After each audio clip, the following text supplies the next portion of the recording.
Muy buenas tardes, distinguidos invitados, honorables colegas, señoras y señores. Bienvenidos a las instalaciones del Parlamento Europeo para la conferencia de hoy, Nanoplásticos, las conexiones ocultas y los riesgos emergentes para la salud humana y la estabilidad climática. Esta conferencia está organizada por el grupo político Patriotas por Europa y el Centro Global de Investigación ALLATRA.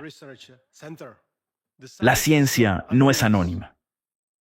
Esta fue una frase que me atreví a decir y escribir cuando justifiqué el rechazo del nuevo objetivo climático previsto por la Unión Europea para la reducción de los gases de efecto invernadero para 2040. Y por haberme atrevido, los progresistas me atacaron duramente. ¿Por qué?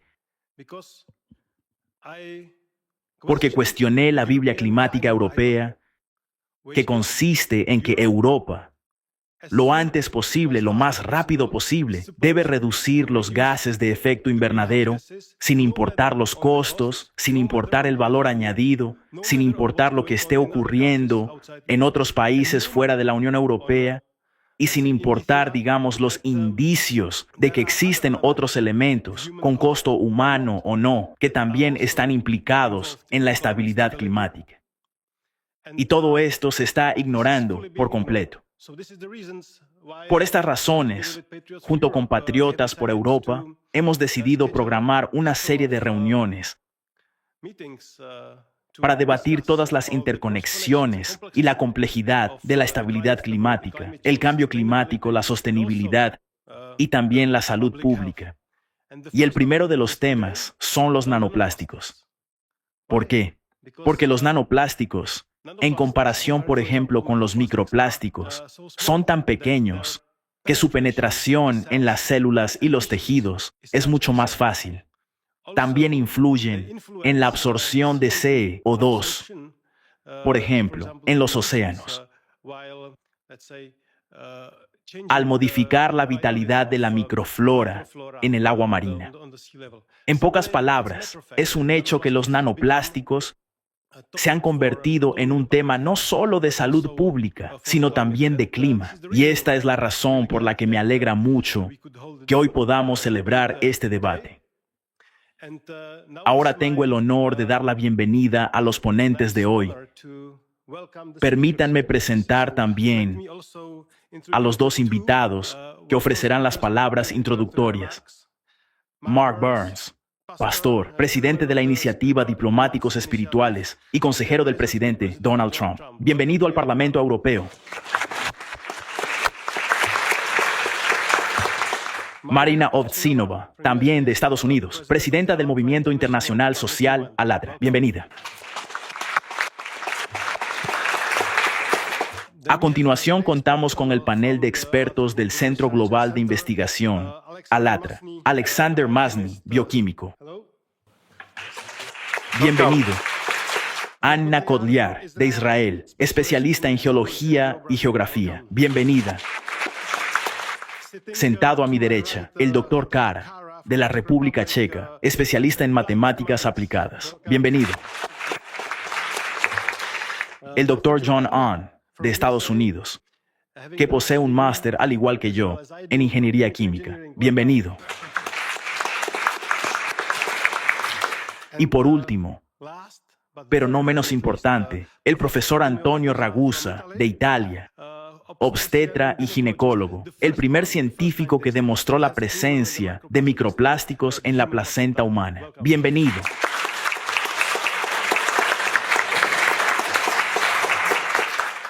Después de las palabras introductorias de nuestros dos colegas, habrá un debate dividido en 4 bloques, y por ello, solo hay una sencilla regla organizativa. El horario es ajustado, así que por favor, respétenlo en la medida de lo posible. De lo contrario, tendré que intervenir con prudencia. Y ahora tengo el placer de ceder la palabra a Mark Burns. Señor Burns, bienvenido al Parlamento Europeo. Tiene usted la palabra. Muchas gracias. En primer lugar, a los miembros del Parlamento, a los estimados caballeros, y a todas las maravillosas personas que luchan por la libertad en todo el mundo. Soy el pastor Mark Burns y es un verdadero honor estar aquí. Señoras y señores, la mayoría de los peligros que tememos son aquellos que podemos ver. fuego, humo, contaminación en el cielo. Pero hoy quiero hablar de algo que Alatra ha puesto en mi conocimiento. Algo que mi iniciativa global, Diplomacia Espiritual, ha reconocido desde entonces como una de las áreas clave de trabajo, algo tan pequeño, y sin embargo, con un impacto enorme. Algo que quizá ya esté dentro de cada uno de nosotros. Algo que quizá ya esté incrustado en nuestros órganos. Se llama nanoplástico. Los nanoplásticos son fragmentos de plástico medidos en nanómetros, miles de veces más pequeños que el grosor de un cabello humano. No puedes verlos. No puedes evitarlos fácilmente. Y eso es lo que los hace peligrosos. Nos dijeron que el plástico era revolucionario, barato, resistente, conveniente. Lo que no nos dijeron es que el plástico nunca desaparece realmente. No es biodegradable. Se descompone en fragmentos cada vez más pequeños. Una botella se convierte en fragmentos. Los fragmentos se convierten en microplásticos. Los microplásticos se convierten en nanoplásticos. Y cuando el plástico alcanza este tamaño, deja de ser solo basura y se vuelve biológico. Es porque los nanoplásticos son tan pequeños que pueden atravesar las membranas celulares, pueden entrar en el torrente sanguíneo, pueden viajar a los órganos. Investigaciones recientes han detectado partículas de plástico en la sangre humana, los pulmones, el hígado, la placenta e incluso en el tejido cerebral. Esto ya no es solo un problema medioambiental. Es un problema de salud humana. Entonces, ¿cómo estamos expuestos? ¿En qué medida estamos todos en peligro? Los respiramos. Los bebemos. Los comemos. Se han encontrado nanoplásticos en el agua embotellada, el agua del grifo, los mariscos, la sal, las frutas, las verduras, e incluso en el aire dentro de nuestros hogares. Cada vez que el plástico se calienta, se lava o se desgasta por la luz solar, libera partículas microscópicas. La ropa sintética las libera durante el lavado. Los neumáticos las liberan en las carreteras. Los recipientes de alimentos las liberan al calentarse. La exposición no es ocasional, es diaria. Ahora viene la verdad difícil. La ciencia todavía está poniéndose al día. Los nanoplásticos son extremadamente difíciles de medir, pero los primeros estudios son profundamente preocupantes. Muestran que los nanoplásticos pueden provocar inflamación, pueden dañar las células, alterar los sistemas hormonales, interferir con la función de los órganos. También pueden alterar el microbioma intestinal, el sistema que regula la inmunidad, la digestión e incluso la salud mental. Hay otra capa de preocupación. Los nanoplásticos actúan como portadores. Se unen a sustancias químicas tóxicas, pesticidas, metales pesados y las llamadas sustancias químicas eternas. Luego transportan esas toxinas directamente a nuestras células. Así que no solo se suman a la contaminación, la multiplican. Uno de los descubrimientos más alarmantes es su posible efecto sobre el cerebro humano. Algunos estudios sugieren que los nanoplásticos pueden atravesar el torrente sanguíneo y la barrera hematoencefálica. Esa barrera existe para proteger nuestro órgano más vital. Si las partículas de plástico pueden penetrarla, estamos entrando en un territorio completamente nuevo. Aún más preocupante. Se han encontrado partículas de plástico en la placenta, lo que significa que la exposición puede comenzar antes del nacimiento. Por primera vez en la historia humana, podríamos estar transmitiendo un contaminante sintético a la siguiente generación, antes incluso de que den su primer aliento. Los nanoplásticos no se detienen en nosotros, penetran en nuestro ecosistema. Los peces ingieren plancton. Las aves ingieren peces. Y, finalmente, nosotros también los ingerimos. Alteran la salud del suelo. Interfieren con el crecimiento de las plantas. Perturban los sistemas microbianos de los que depende la agricultura. Esta es una amenaza planetaria del más alto nivel.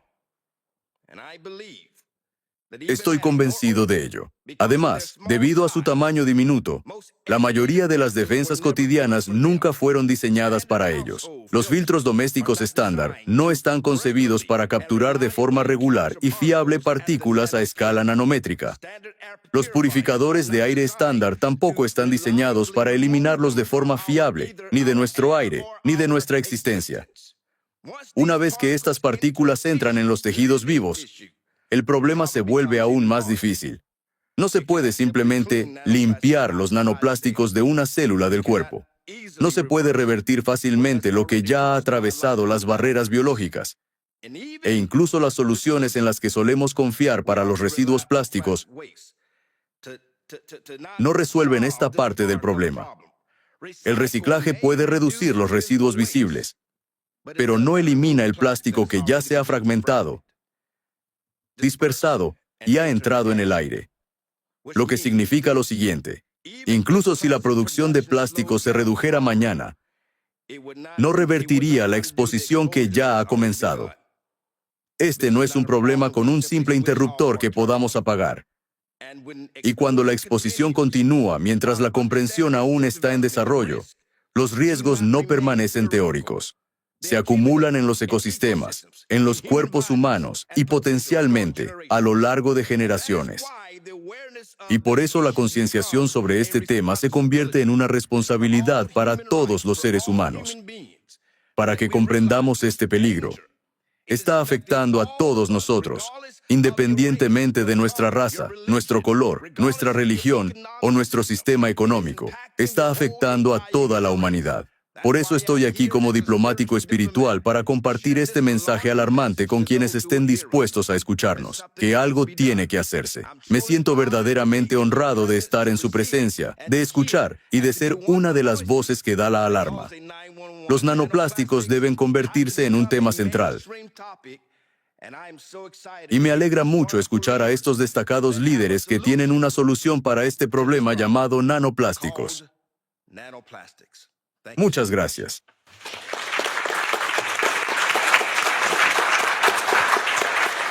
Muchas gracias, Pastor Burns, por sus inspiradoras palabras introductorias. Y ahora tengo el placer de ceder la palabra a Marina Ovtsinova, presidenta del Movimiento Internacional ALLATRA. Señora, tiene usted la palabra. Muchas gracias. Señoras y señores, señor Knotek, distinguidos miembros del Parlamento, queridos invitados, es un gran placer para mí estar aquí, en el corazón de la democracia europea, y tener la oportunidad de debatir un tema tan importante.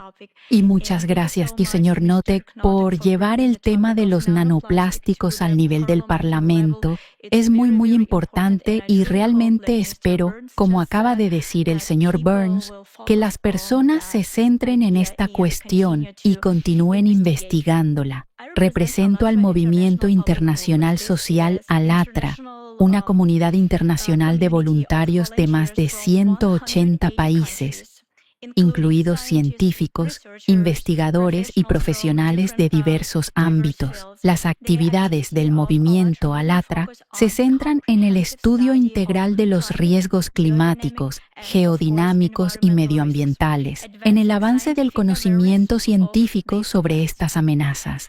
La dimensión internacional de nuestro trabajo se materializa mediante la participación en plataformas globales clave. En los últimos 2 años, nuestros representantes han participado en la COP16, COP29 y COP30 y otros eventos de las Naciones Unidas y la OSCE CE. A comienzos de 2026, en Estados Unidos, bajo el liderazgo del pastor Mark Burns, consejero espiritual del presidente Donald Trump, y su iniciativa global, Diplomáticos Espirituales, se celebró una serie de eventos de alto nivel sobre derechos humanos en la plataforma de Alatra dentro del complejo del Capitolio y del Congreso de Estados Unidos.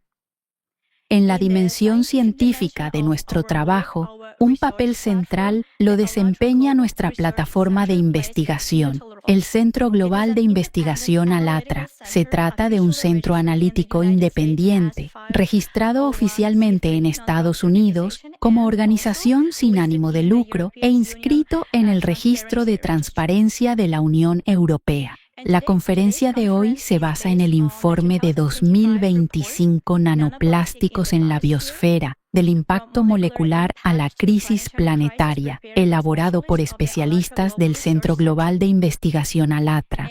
Es para mí un honor especial compartir que una de las inspiraciones detrás de este informe fue la bendición apostólica del Papa Francisco, recibida por el movimiento Alatra en 2024 en reconocimiento a sus actividades de protección medioambiental, y en 2025 el Papa León XIV también extendió su bendición a los voluntarios de Alatra. El apoyo moral de la Santa Sede, junto con años de investigación interdisciplinaria sobre los micro y nanoplásticos realizada por representantes del Centro Global de Investigación Alatra, sentó las bases del documental de divulgación científica Nanoplásticos, una amenaza para la vida, que se estrenó en noviembre de 2025. Desde entonces, el documental ha recibido reconocimiento internacional, incluidos premios en festivales de Mannheim, en London Independent Film Awards y en Latitude Film Awards. También hoy me acompañan en este podio representantes del Centro Global de Investigación Alatra que han viajado desde Estados Unidos, Israel, Alemania y la República Checa. Es importante comprender que ellos constituyen solo una parte de un consorcio científico internacional más amplio que incluye especialistas afiliados a instituciones líderes a nivel mundial. Están aquí para presentar los hallazgos colectivos y las conclusiones analíticas desarrolladas por el Centro Global de Investigación Alatra, incluida una evaluación de las posibles consecuencias de la proliferación de micro y nanoplásticos para la salud humana y la seguridad de los ecosistemas. Invitamos a todos los participantes a entablar un diálogo profesional, responsable y constructivo sobre esta cuestión, en un espíritu de buena fe y respeto mutuo. Gracias por su atención. Y ahora tengo el honor de presentar a nuestro ponente principal, el Dr. John Ahn, experto en ingeniería química y tecnologías sostenibles con un doctorado por la Universidad Técnica de Múnich, con un MBA por INSEAD y un máster por la Universidad de California, Berkeley. Dentro del Centro Global de Investigación Alatra, se centra en los impactos medioambientales de los plásticos en la salud humana y en los sistemas planetarios. Dr. Ahn tiene la palabra.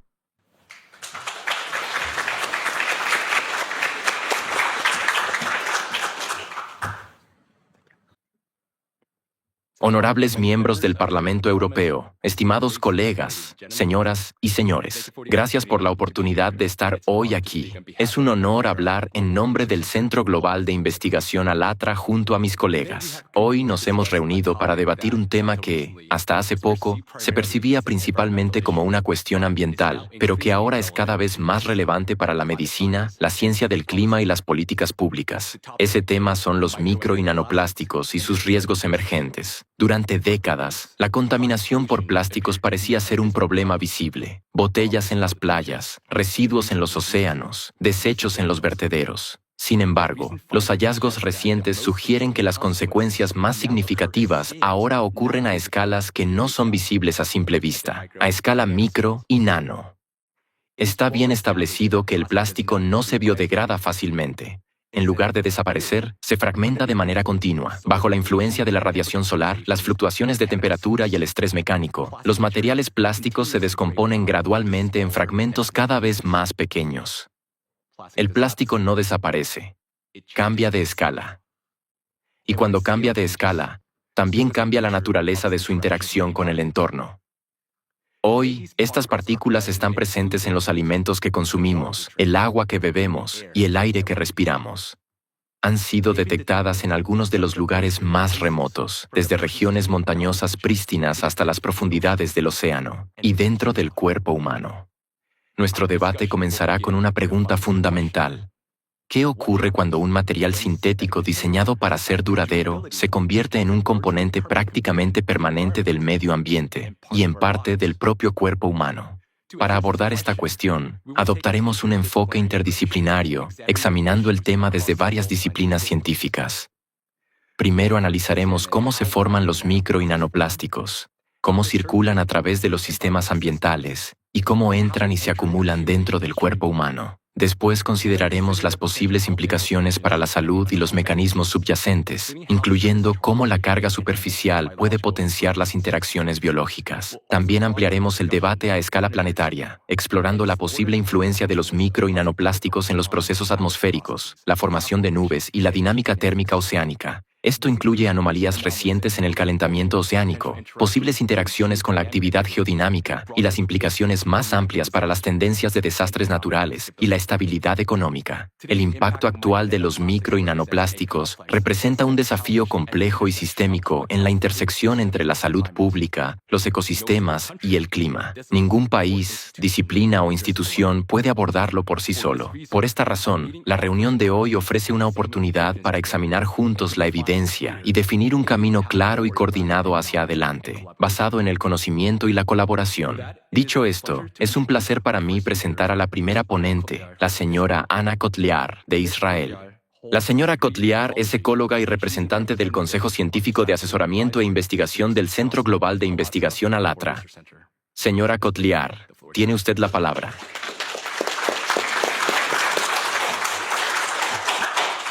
Buenas tardes. Es un honor dirigirme a ustedes hoy. Gracias. El plástico ya no está separado del entorno natural. Ahora funciona dentro de él, distorsionando gradualmente sus procesos naturales. Desde mediados del siglo XX se han producido más de 9.000 millones de toneladas de plástico. Se ha convertido en uno de los materiales más utilizados y está presente en casi todos los ámbitos de la vida, desde el transporte y la aviación hasta la medicina, la cosmética y los productos domésticos. Sin embargo, menos del 10% del volumen total se recicla y la mayor parte se acumula en el medio ambiente. Por ejemplo, una botella de plástico no desaparece con el tiempo, sino que se descompone en partículas del tamaño de un grano de arena, es decir, menos de 5 milímetros. Esto es microplástico. Aún podemos ver algunas, pero muchas ya parecen polvo. Sin embargo, este polvo plástico continúa descomponiéndose. Las partículas se vuelven tan pequeñas que ni siquiera pueden observarse con un microscopio convencional. Son miles de veces más pequeñas que el grosor de un cabello y pueden ser más pequeñas que las células humanas y que muchas bacterias. Esto es el nanoplástico. Es importante comprender que, cuando el plástico se descompone, no solo cambia el tamaño de las partículas, sino también sus propiedades. Si un fragmento de plástico con un diámetro de unos 5 milímetros se desintegra en partículas de aproximadamente 1 micrómetro, su número aumenta en muchos órdenes de magnitud. De un solo fragmento pueden formarse cientos de miles de millones de partículas microscópicas. Al mismo tiempo, su superficie total aumenta de forma drástica. Puede ser miles de veces mayor que el fragmento original. Y es precisamente la superficie la que determina con qué intensidad las partículas interactúan con el agua, el aire, las sustancias químicas y los tejidos vivos. Además, a medida que disminuye el tamaño, aumenta el papel de los efectos superficiales incluida la capacidad de las partículas plásticas para adquirir y mantener una carga eléctrica superficial. La presencia de esta carga incrementa su actividad físico-química. En consecuencia, la fragmentación del plástico no significa solo su destrucción mecánica, sino la transición del material a un estado diferente, de residuos grandes, relativamente inertes, a una enorme cantidad de partículas microscópicas activas. Para estas partículas, las interacciones superficiales se convierten en un factor determinante de su comportamiento en los sistemas naturales y biológicos. Volveremos más adelante a las consecuencias de esta transición. Actualmente ya hay más de 200 millones de toneladas de residuos plásticos en el océano, y esta cantidad aumenta cada día. Se creía que el océano era el destino final de la acumulación de plástico y una especie de vertedero global, pero resultó ser solo un reservorio intermedio.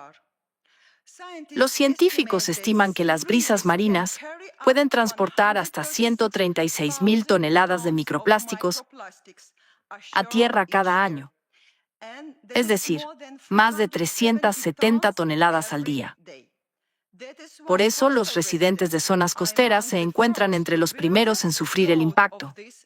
Hoy en día existen 5 llamadas islas de basura en los océanos del mundo. Sin embargo, la situación en el mar Mediterráneo, que los científicos ya llaman la 6ª isla de basura, resulta especialmente preocupante. Pero, a diferencia de las demás, es invisible porque está compuesta principalmente por microplásticos. En esta región, la concentración de microplásticos en las aguas superficiales es 4 veces mayor que en la zona de la llamada Isla de Basura del Pacífico. Esto hace que el problema sea especialmente relevante para los habitantes de los países europeos. Sin embargo, el impacto del plástico no se limita a las regiones costeras. Tras ascender a la atmósfera, las corrientes de aire transportan micro y nanoplásticos miles de kilómetros hacia el interior, donde se depositan con la lluvia y la nieve. Por ejemplo, se ha registrado precipitación atmosférica de microplásticos en las regiones montañosas de los Pirineos franceses. Se ha observado un patrón similar desde los Alpes hasta el Ártico. En otras palabras, los micro y nanoplásticos están presentes no solo en zonas de intensa actividad económica, sino también en lugares que tradicionalmente se consideraban prístinos. Al depositarse en tierra junto con la lluvia y la nieve, estas partículas se acumulan en los bosques, sobre las plantas, en tierras agrícolas y en los suelos. Allí interactúan con los sistemas radiculares de las plantas. Los microplásticos se encuentran en verduras, frutas y cereales, y posteriormente entran en el organismo de los animales de granja a través del alimento, siendo detectados en la leche y en la carne. En otras palabras, el plástico ya está integrado en las cadenas alimentarias. Los estudios muestran que los microplásticos pueden reducir la fotosíntesis en las plantas, lo que indica posibles pérdidas de rendimiento de aproximadamente entre el 4 y el 14% para los principales cultivos a escala global. En los peces y en los animales terrestres, los micro y nanoplásticos se asocian con inflamación, daño tisular, trastornos metabólicos y disfunción orgánica. Esto ya no es solo una cuestión de calidad alimentaria, sino también de seguridad alimentaria. En consecuencia, los micro y nanoplásticos deben considerarse no como un problema local de residuos, sino como un nuevo factor físico y químico a escala planetaria. En este sentido, el problema de los microplásticos va más allá de la gestión de residuos y debe abordarse en el marco de políticas de salud pública, sostenibilidad ambiental y, como escucharemos más adelante, de los posibles riesgos climáticos. Le devuelvo la palabra a John Ahn. Gracias.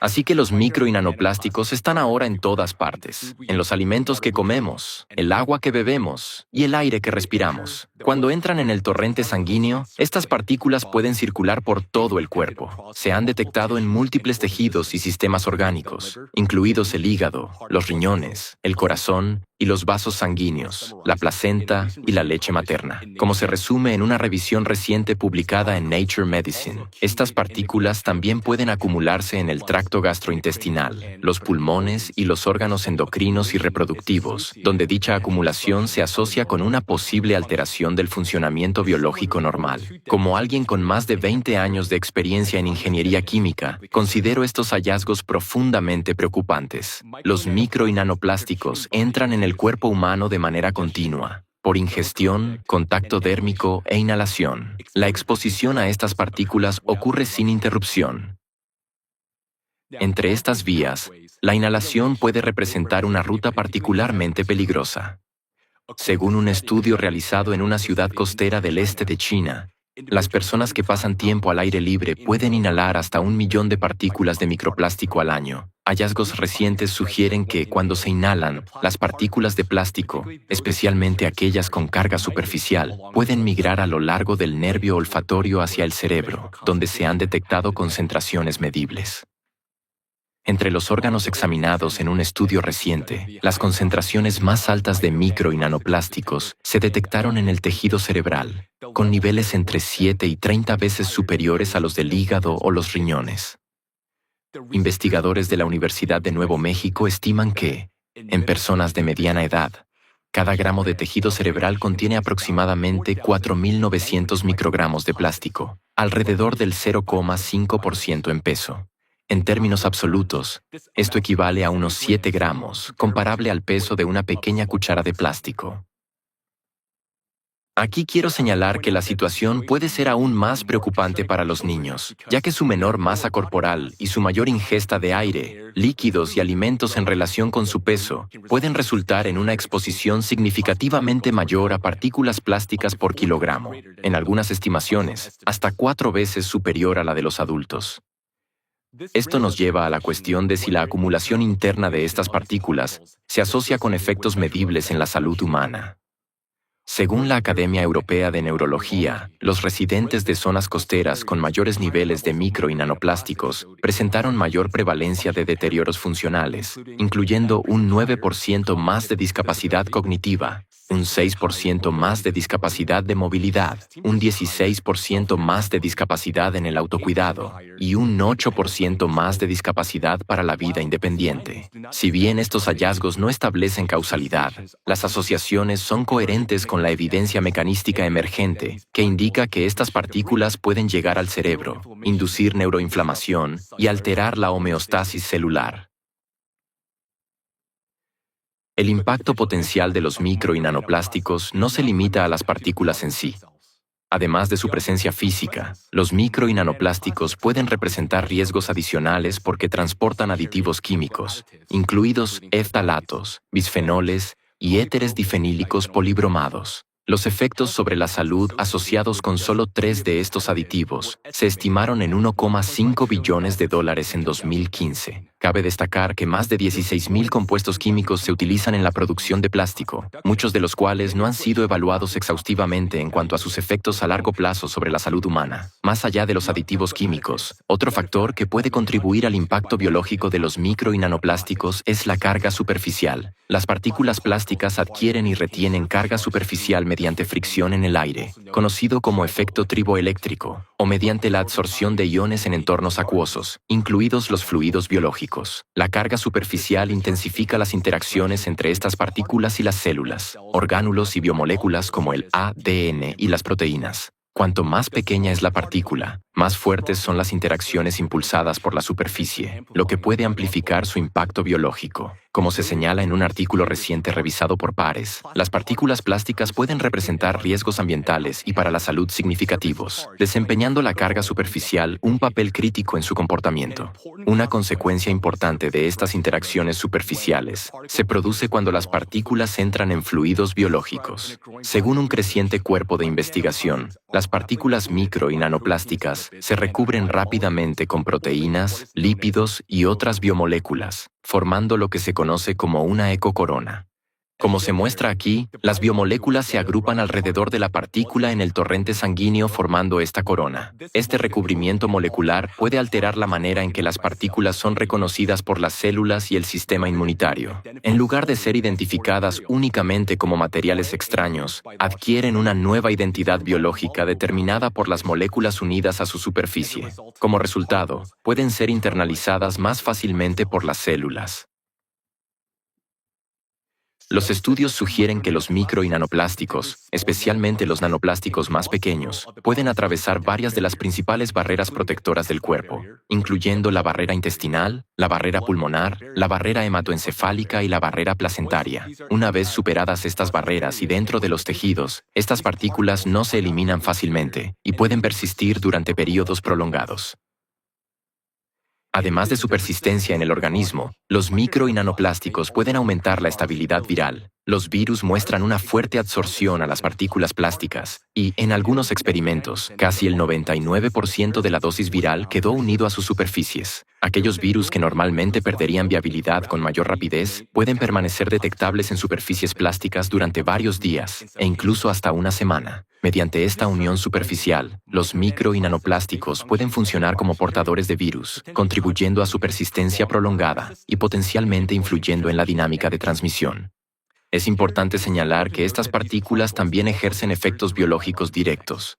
Los hallazgos de investigación indican que los micro y nanoplásticos cargados pueden alterar procesos celulares estrictamente regulados, esenciales para el funcionamiento y la supervivencia celular normales. Pueden afectar la señalización intercelular, activar vías implicadas en la muerte celular programada y deteriorar la función mitocondrial, afectando así la producción de energía celular. Para profundizar en este tema, invito ahora al señor Alexander Masny. El señor Masny es bioquímico, con un máster en informática de ciencias de la vida y representante del Consejo Científico de Asesoramiento e Investigación del Centro Global de Investigación Alatra. Señor Masny, tiene la palabra. Gracias. Muchas gracias. Es un gran honor hablar hoy aquí sobre este tema. Veamos qué se conoce sobre la acción de las partículas de nanoplástico y sus propiedades electrostáticas dentro de una célula viva. Como ya ha mencionado el Dr. Ahn, hoy en día existe mucha evidencia sobre la posible acumulación de nanoplásticos en el cerebro. Pero, ¿qué podría estar ocurriendo realmente allí a nivel celular, dentro de las neuronas? Para ilustrarlo mejor, veremos ahora breves animaciones esquemáticas que muestran cómo la carga eléctrica de las partículas de nanoplástico podría influir en las células vivas. Observemos la señalización neuronal. Cada neurona funciona como una pequeña batería. Mantiene una pequeña diferencia de potencial eléctrico entre el interior y el exterior de la célula. Esto le permite enviar señales en el momento adecuado. Las partículas de nanoplástico cargadas pueden alterar este equilibrio.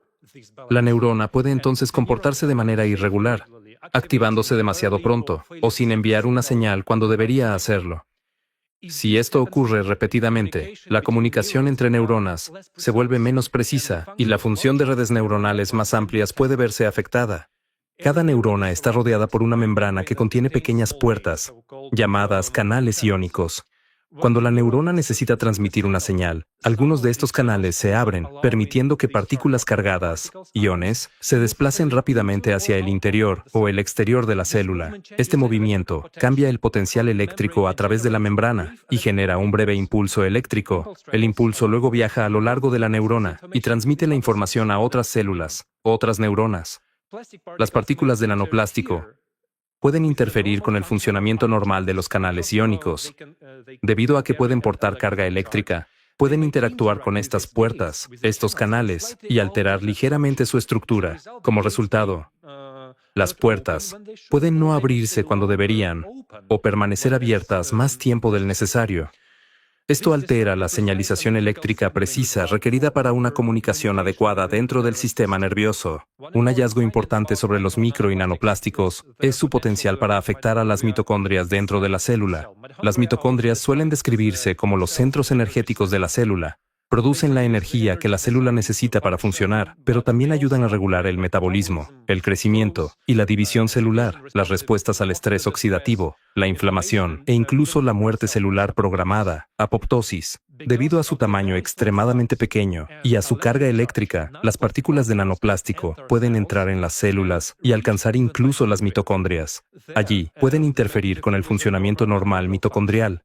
Cuando las mitocondrias dejan de funcionar correctamente, la célula ya no puede producir energía de manera eficiente ni llevar a cabo otros procesos esenciales.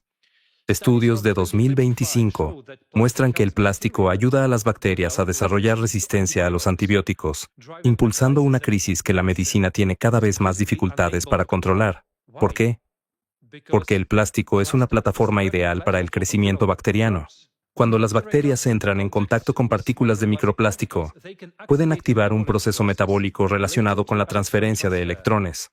En términos simples, podemos imaginar que las partículas plásticas pueden intercambiar electrones con las bacterias y actuar como una fuente adicional de energía, casi como una pequeña fuente de alimentación. Este mecanismo se conoce como transferencia extracelular de electrones. Al obtener energía adicional de este modo, las bacterias pueden crecer con mayor eficiencia, dividirse más rápidamente y formar biopelículas densas y multicapas.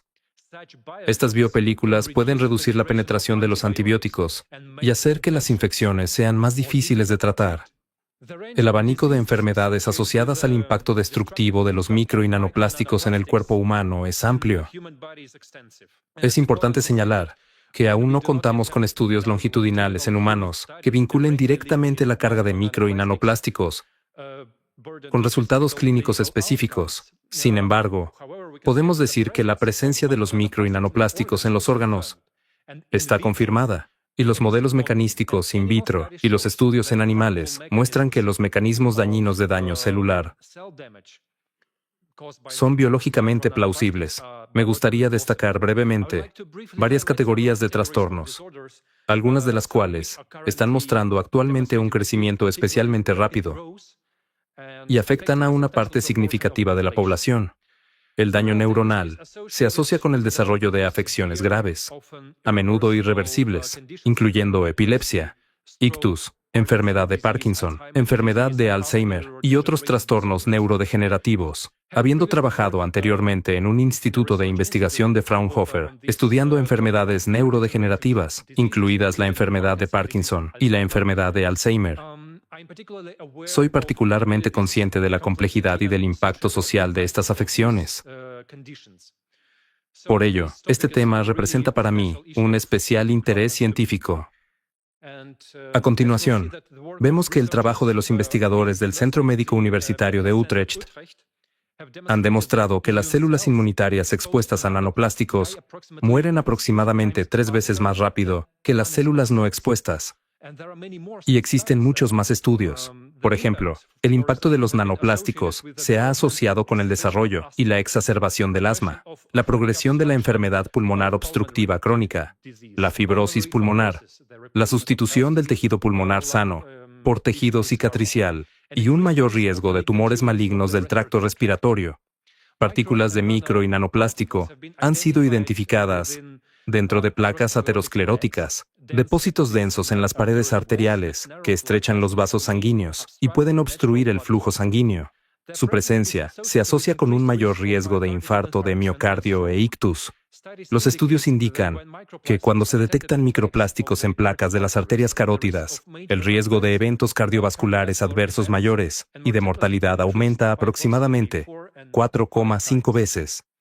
Un mecanismo clave puede implicar la disfunción mitocondrial, inducida por la exposición a nanoplásticos. La acumulación de mutaciones en el ADN mitocondrial, combinada con la alteración de las vías de muerte celular programada, reduce la capacidad del organismo para eliminar células dañadas y aumenta la probabilidad de transformación maligna, cáncer. Estudios experimentales en animales de laboratorio han demostrado que los micro y nanoplásticos pueden acumularse en los testículos, inducir deficiencia de testosterona y perjudicar la espermatogénesis. En animales sometidos a exposición crónica a microplásticos, la función eréctil se vio alterada en tan solo un mes. Hallazgos igualmente preocupantes se relacionan con la fertilidad femenina. Un estudio de 2025 identificó partículas de microplástico en el líquido folicular ovárico en 14 de 18 mujeres examinadas, con una concentración media superior a 2.000 partículas por mililitro. Estos datos indican que los micro y nanoplásticos interfieren en las primeras etapas de la vida, incluso antes de la concepción. De hecho, observamos una disminución general de la capacidad cognitiva. Las enfermedades crónicas asociadas a la edad se diagnostican cada vez con mayor frecuencia en poblaciones más jóvenes. Por último, pero no menos importante, la capacidad reproductiva se está viendo cada vez más comprometida. La capacidad de concebir y dar a luz a hijos sanos disminuye constantemente. En resumen, los micro y nanoplásticos ya no pueden considerarse únicamente una cuestión de contaminación ambiental. La evidencia sustancial indica que constituyen una interferencia en los mecanismos fundamentales de la vida humana. Por lo tanto, lo que está en riesgo no es solo nuestra situación actual, sino también el bienestar de las futuras generaciones. Este tema continuará ahora con el profesor Ragusa, quien abordará el impacto en la salud infantil. John presentará al Dr. Ragusa, un verdadero pionero en este campo. El Dr. Ragusa hablará sobre el concepto de ciberniños, la presencia de micro y nanoplásticos en la placenta y su impacto en la función reproductiva. Gracias.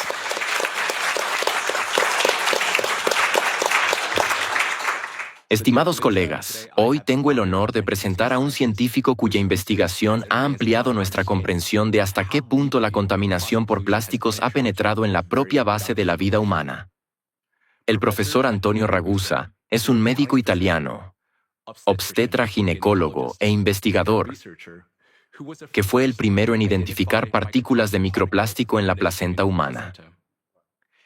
Este descubrimiento, publicado en 2021, marcó un momento decisivo en la investigación moderna. Su trabajo demostró que las partículas de plástico son capaces de llegar a lugares que antes se consideraban biológicamente protegidos, el mismo lugar donde comienza una nueva vida. Su estudio atrajo una amplia atención internacional. El hallazgo de que las partículas de plástico podían estar presentes en la placenta y, por lo tanto, en el feto en desarrollo, generó una profunda preocupación científica y pública. Los mismos plásticos microscópicos encontrados en nuestros océanos y en el medio ambiente han sido ahora detectados dentro del cuerpo humano en desarrollo. Por favor, acompáñenme a dar la bienvenida al profesor Antonio Ragusa.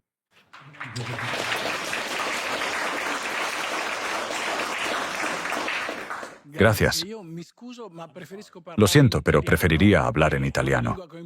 Es mi lengua materna, así que me siento mucho más cómodo expresándome en ella, especialmente porque sé que hay interpretación simultánea.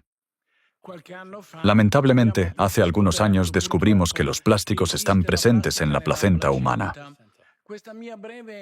Permítanme hacer una pequeña digresión. Aquí pueden ver fotos de fragmentos de plástico encontrados en la placenta humana. Esta breve digresión es necesaria para mostrarles que los mismos plásticos que están presentes en los océanos y mares se encuentran en el líquido amniótico y dentro de nuestros hijos. Es el mismo plástico, porque todo en la Tierra está interconectado y relacionado entre sí. Cuando hicimos este descubrimiento y lo publicamos, la noticia se difundió por todo el mundo. Muchos medios de comunicación mostraron interés. Introdujimos el término bebé cyborg, es decir, niños cyborg, porque estos niños ya no están hechos solo de material orgánico, sino también de material inorgánico. Este término ha ganado popularidad en la literatura internacional. Más tarde, surgieron numerosas evidencias de que los plásticos están dentro del útero y en la placenta fetal. También comprobamos si estaban presentes en la leche materna y, lamentablemente, los encontramos allí también. Muchas organizaciones se preocuparon y preguntaron: ¿significa esto que las madres no deberían amamantar a sus bebés? No. La leche materna sigue siendo fundamental, incluso si contiene plásticos. Es el mejor alimento para nuestros hijos, porque las fórmulas artificiales contienen incluso más plásticos que la leche materna. Por lo tanto, no hay otra opción. La única solución es reducir la cantidad de plásticos que las madres consumen durante el embarazo. Existen ciertos métodos, actitudes y comportamientos que pueden adoptarse a nivel individual para mejorar la situación y reducir la cantidad de plástico que una persona ingiere. Esta es una acuarela. Puede parecer una fotografía, pero no lo es. Es una acuarela realizada por el mayor acuarelista vivo, quien se inspiró en parte en nuestra investigación. Creo que, en temas como este, temas muy sensibles, el conocimiento no debe permanecer exclusivo de los científicos, sino que debe difundirse entre el público en general. Por lo tanto, deberíamos buscar una polinización cruzada, interactuar con periodistas y trabajadores del arte. Este tema debería ir más allá de las aulas universitarias.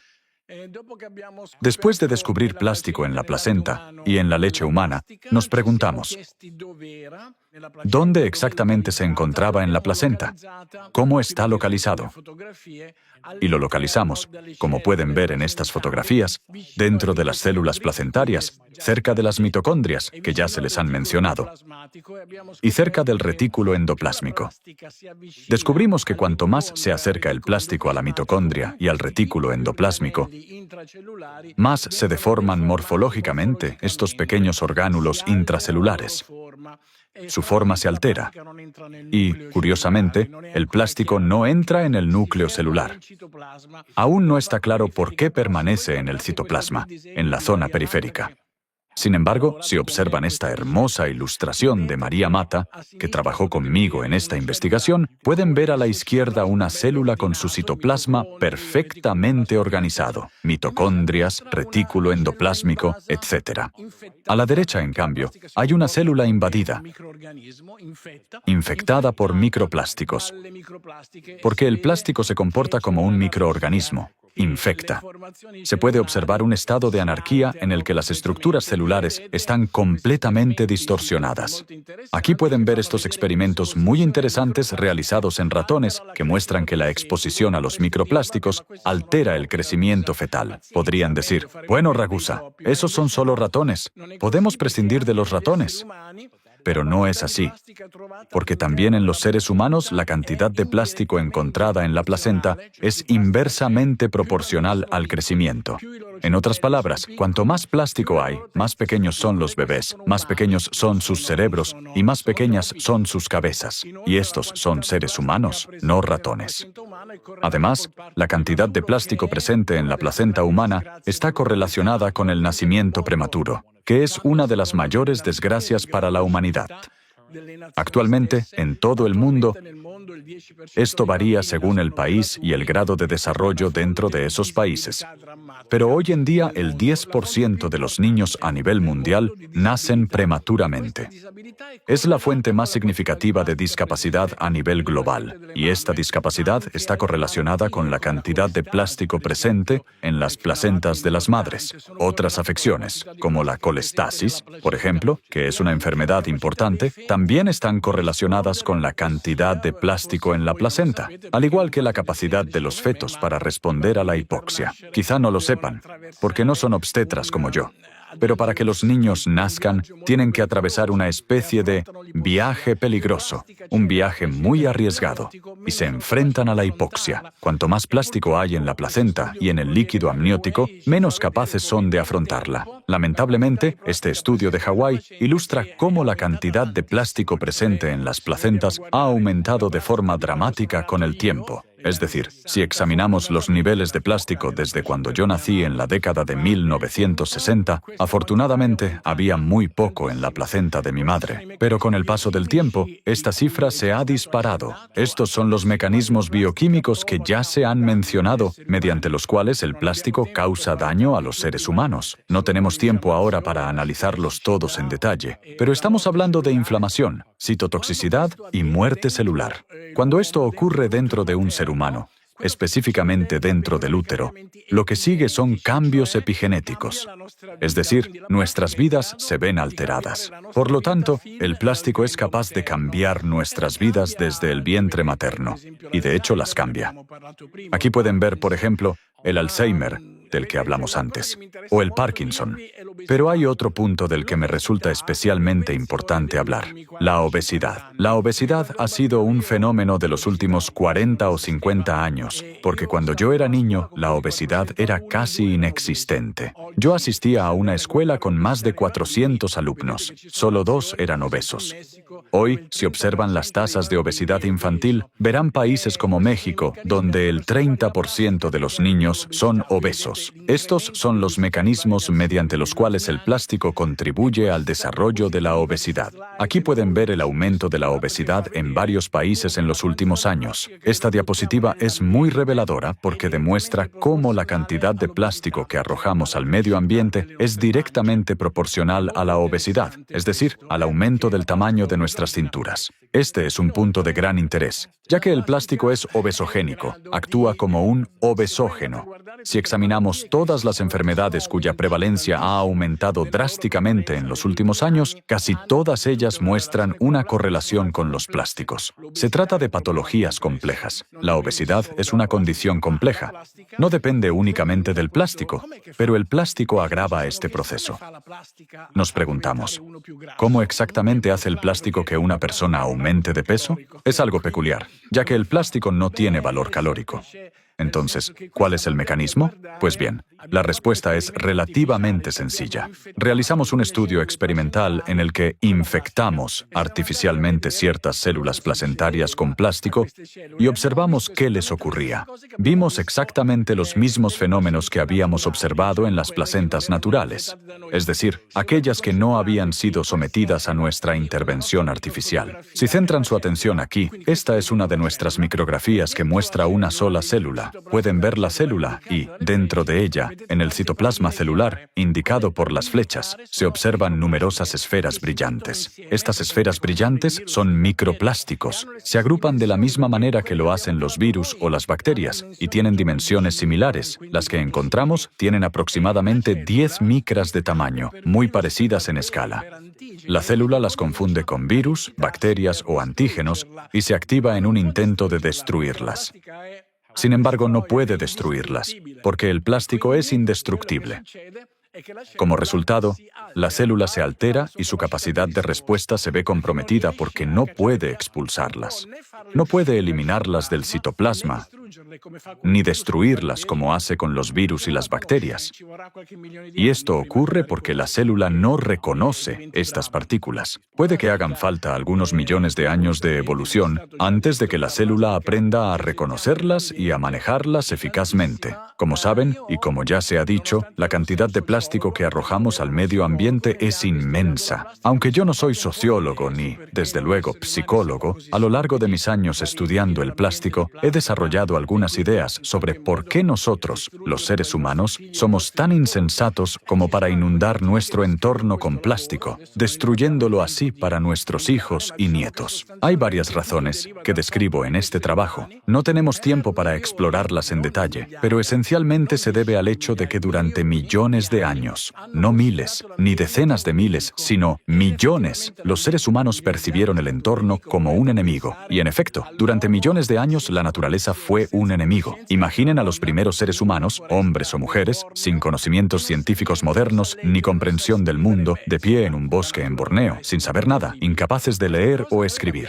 La naturaleza debió de parecerles realmente aterradora. Hemos interiorizado esta percepción, la hemos absorbido tan profundamente que incluso ahora seguimos siendo incapaces de proteger el mundo que nos rodea. Esta es mi última diapositiva. Se refiere a un artículo en el que establezco un paralelismo entre el agua del océano y el líquido amniótico en los niños. Las simetrías, analogías y similitudes entre el agua del océano, sus concentraciones específicas de sales, magnesio, potasio, calcio, etc., y el líquido amniótico son asombrosas. Estos dos fluidos son casi idénticos. Por lo tanto, cuando arrojamos una botella de plástico a la playa, es como si la arrojáramos al vientre de nuestras madres, porque todos los entornos están interconectados. Todos formamos parte de una única red unificada. ¿Podemos hacer algo al respecto? Sí, podemos. Consideren esto. Más de la mitad de todo el plástico producido en el mundo es fabricado por solo 20 empresas. 20 empresas que obtienen beneficios extraordinarios. Sin embargo, la deuda la pagamos todos nosotros, quienes no obtenemos absolutamente nada de ello. Por lo tanto, desde el punto de vista legislativo, intervenir no es imposible. aunque ciertamente no es fácil. Creo que, dado que hoy el mundo está impulsado por la economía más que por la política, debemos hacer que sea económicamente ventajoso preservar nuestro planeta.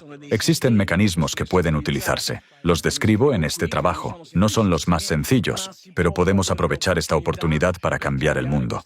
Concluiré mi presentación con esta última diapositiva, muy impactante. Puede que no lo sepan, pero hoy la principal causa de muerte entre las tortugas marinas es el plástico.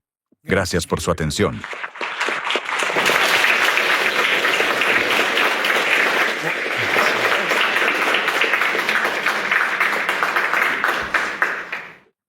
Gracias, Dr. Ragusa.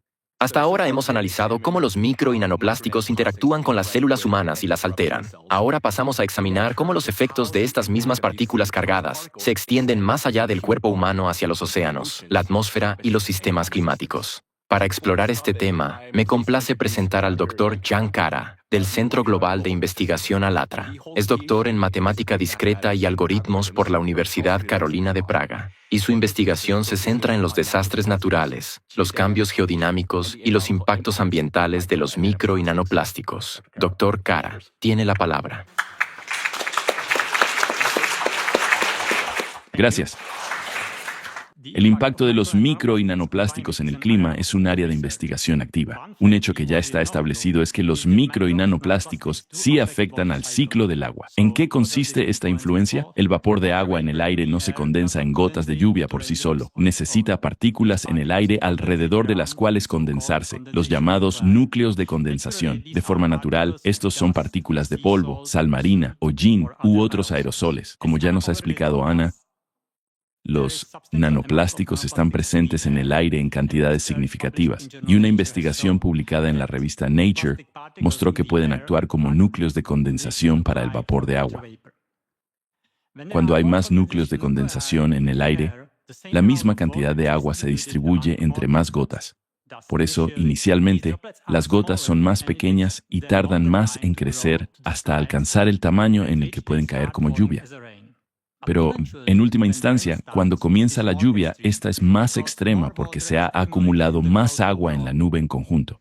Así, si la concentración de nanoplásticos es lo suficientemente alta, primero contribuyen a periodos prolongados de sequía, seguidos de lluvias más intensas, capaces de provocar inundaciones. De manera similar a cómo afectan a la lluvia, los nanoplásticos también influyen en cómo las gotas de agua se congelan y se convierten en hielo. Normalmente las gotas de agua pura se congelan a una temperatura de alrededor de menos 38 grados Celsius. Sin embargo, una investigación de la Universidad de Pensilvania ha demostrado que, con la presencia de contaminación por nanoplásticos, estas gotas suelen congelarse ya a temperaturas de menos 18 a menos 24 grados Celsius. Debido a que las gotas de agua empiezan a congelarse a temperaturas más altas, forman granizo a menores altitudes. De este modo, las partículas de nanoplásticos pueden contribuir a una creación más frecuente de granizo y al crecimiento de piedras de granizo más grandes. En esta diapositiva pueden ver gráficos de la base de datos europea de fenómenos meteorológicos severos. Podemos observar cómo la frecuencia de granizo grande y muy grande está aumentando en Europa durante los últimos 20 años.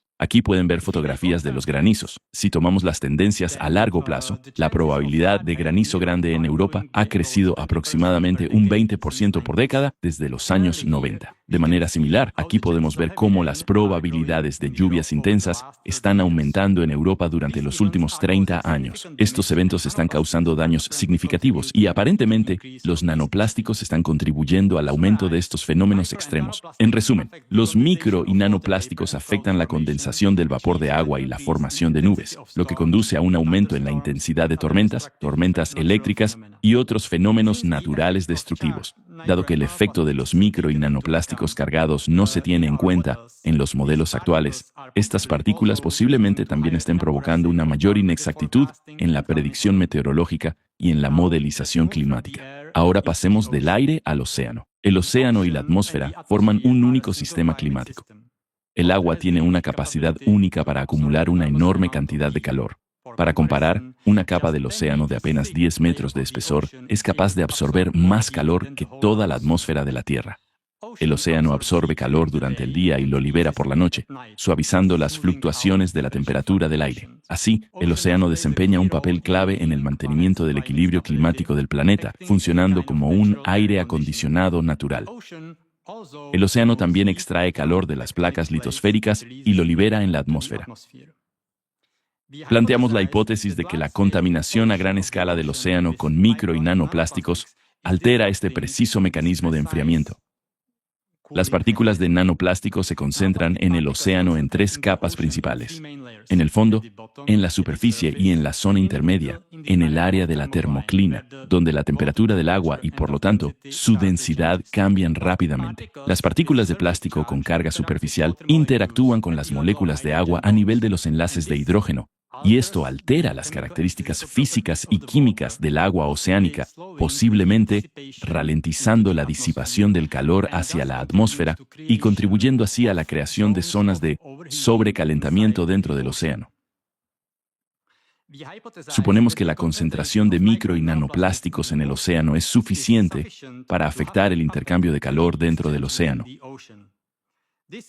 Esto, a su vez, puede provocar que se extraiga menos calor del interior de la Tierra y que las placas litosféricas se enfríen menos. Como muestra el gráfico, la temperatura de nuestros océanos está aumentando a un ritmo sin precedentes. De hecho, en las últimas décadas, la velocidad del calentamiento oceánico se ha acelerado en un 450%. Cabe señalar que los océanos se han estado calentando no solo en la superficie, donde el océano absorbe el calor del sol y de la atmósfera. De hecho, el calentamiento superficial afecta solo a los primeros 700 metros del océano debido a la mezcla. Pero como pueden ver en los datos del perfil de temperatura, desde aproximadamente 2017, las aguas oceánicas han estado inusualmente cálidas en toda la profundidad hasta los 2000 metros.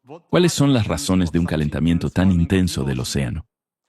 Según nuestra hipótesis explicada anteriormente, la primera razón es la concentración de micro y nanoplásticos en el océano.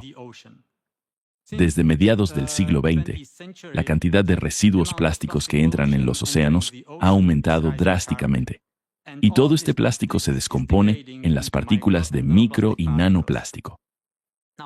Durante el mismo periodo vemos un aumento constante de la temperatura de la superficie del océano.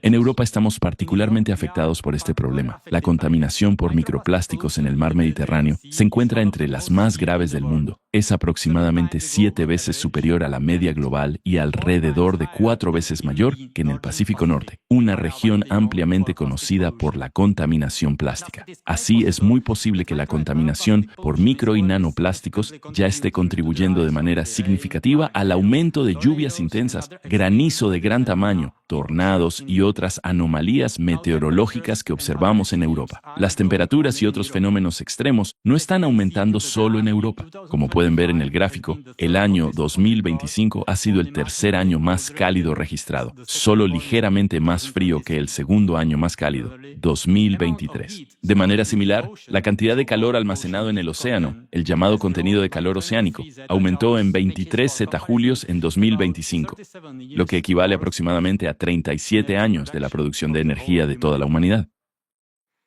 Tradicionalmente, este calentamiento se atribuye a las emisiones antropogénicas de gases de efecto invernadero. Sin embargo, la velocidad del calentamiento en los últimos años supera significativamente las predicciones de los modelos climáticos existentes. Permítanme citar al Dr. Gavin Schmidt, director del Instituto Goddard de Estudios Espaciales de la NASA. Las tendencias a largo plazo las entendemos y están impulsadas por los gases de efecto invernadero, por los efectos antropogénicos, pero lo que ocurrió en 2023 fue eso, más algo adicional. Y ese algo adicional es mucho mayor de lo que esperábamos o de lo que, por ahora, podemos explicar. Esto demuestra cómo los científicos del clima tradicionales están desconcertados por la actual y rápida velocidad de calentamiento de nuestro planeta. Como pueden ver, el calentamiento continúa también en 2025. En estos gráficos de un estudio publicado el 9 de enero en la revista Advances in Atmospheric Sciences, se muestra que, aunque en 2025 la superficie del océano no fue récord de temperatura, eso es el gráfico de la derecha, El calor total acumulado en el océano durante el año fue el más alto desde que comenzaron las mediciones. Somos de la opinión de que, aunque los gases de efecto invernadero antropogénicos contribuyen a la tendencia de calentamiento a largo plazo, no pueden explicar el rápido calentamiento observado actualmente, lo que indica que existen otros factores importantes que influyen en el clima y que no se están teniendo en cuenta. Un factor del que ya hemos hablado es la contaminación por micro y nanoplásticos, que posiblemente afecta el intercambio gaseoso océano-atmósfera, la formación de nubes y el ciclo del agua, así como la transferencia de calor dentro del océano. Sin embargo, no creemos que este factor por sí solo pueda explicar el rápido calentamiento del planeta. Nuestra hipótesis sugiere que los cambios geodinámicos son otro factor significativo que contribuye al calentamiento del planeta. Es decir, la activación del interior de la Tierra que conduce a un aumento del flujo de calor geotérmico, calentando los océanos desde abajo y, en consecuencia, a todo el planeta. Ahora cedo la palabra a John, quien hablará sobre estos cambios en detalle. Gracias.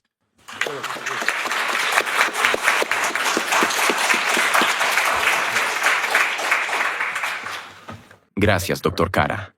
Ahora presentaré un análisis del Centro Global de Investigación ALATRA sobre factores adicionales que contribuyen al calentamiento oceánico. Comencemos con los registros recientes de temperatura. Desde la primavera de 2023 hasta el verano de 2024, la temperatura media de la superficie oceánica global batió récords históricos diariamente. El Dr. Rob Larter, geofísico marino británico, comentó: "Es bastante preocupante, en parte porque no estoy escuchando a ningún científico que tenga una explicación convincente de por qué estamos viendo una desviación tan grande. Pero la impresión en este momento es que las cosas han ido más lejos y más rápido de lo que esperábamos". El profesor John Abraham, de la Universidad de St. Thomas, sugirió que factores previamente no reconocidos pueden estar influyendo en las tendencias a largo plazo de la temperatura oceánica. Factores que no se tienen en cuenta en los modelos climáticos existentes. Como se ha mencionado anteriormente, los micro y nanoplásticos pueden alterar las propiedades físicas de las aguas oceánicas, atrapando eficazmente el calor dentro del océano. Pero quiero señalar que el plástico en sí no genera energía térmica, solo limita su liberación. Esto plantea una pregunta fundamental: ¿de dónde proviene el calor? Estudios recientes muestran que el calentamiento oceánico se está produciendo no solo en la superficie, sino también en las profundidades del océano. Científicos de la NOAA informaron que, en la cuenca argentina, a profundidades superiores a los 4.500 metros, las temperaturas aumentaron aproximadamente 0,02 grados Celsius entre 2009 y 2019. Calentar un volumen de agua tan vasto requiere una cantidad enorme de energía, equivalente aproximadamente a 4 veces el consumo energético anual de Europa. Una tendencia similar ha sido observada en el mar de Weddell, frente a la costa de la Antártida Occidental. Allí, los primeros 700 metros mostraron poco calentamiento, mientras que las aguas por debajo de los 2.000 metros se calentaron a un ritmo aproximadamente 5 veces mayor que la media global a profundidades comparables. Cabe señalar que la energía solar penetra hasta profundidades de unos 200 metros y, aun considerando la mezcla vertical, rara vez se extiende más allá de aproximadamente 700 metros. Por lo tanto, la radiación solar probablemente no explica el calentamiento del océano profundo. Esto conduce a otra pregunta: ¿qué está impulsando el calentamiento de las capas más profundas? Una hipótesis comúnmente aceptada propone que las aguas superficiales se calientan por la radiación solar y la atmósfera, y que la circulación oceánica global transporta este calor hacia mayores profundidades. Sin embargo, los resultados de un estudio reciente de la Universidad Oceánica de China cuestionan esa explicación.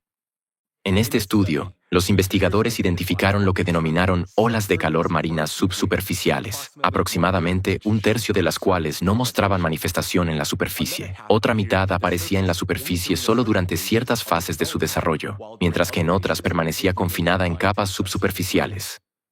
Si el calentamiento atmosférico fuera el único impulsor, se esperaría que las anomalías térmicas surgieran primero en la superficie y luego se propagaran hacia abajo. Sin embargo, las observaciones indican que algunas anomalías de calor se desarrollan independientemente del calentamiento superficial. Por lo tanto, estos hallazgos sugieren que el forzamiento atmosférico por sí solo puede no explicar completamente la dinámica observada y que debería considerarse una contribución energética adicional desde abajo.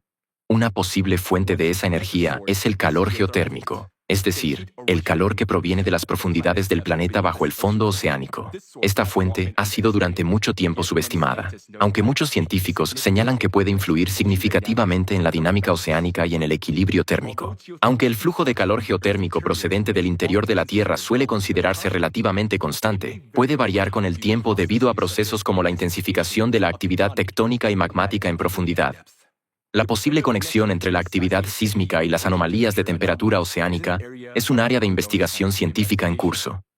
Numerosos estudios empíricos indican una relación compleja entre ambas. Por ejemplo, en 2010, científicos del Instituto de Física de la Tierra de la Academia de Ciencias de Rusia publicaron un estudio en el que se informaba de una conexión estadísticamente significativa entre la actividad sísmica y la variabilidad climática en el Pacífico tropical, incluidos los eventos de El Niño.